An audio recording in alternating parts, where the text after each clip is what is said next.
Guys, how's it going? Welcome to How to Global. In this video I'm going to show you how you can create an event on LinkedIn. Okay,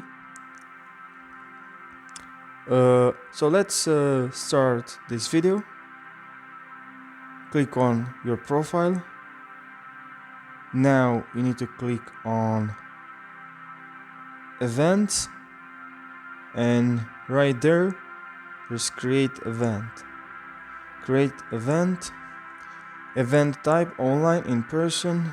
Here you can add the name, the data, and time zone.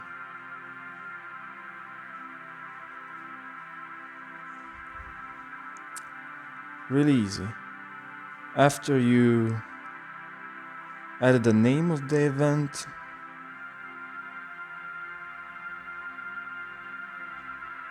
marketing strategies.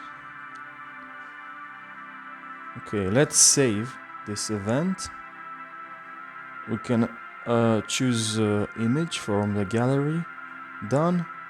We post this event, post, and that's it. You create your event right now. View profile. You can see I have here the event, and that's it, guys. I hope this video helped you. If this video helped you, subscribe this YouTube channel and like the video, and see you in the next video.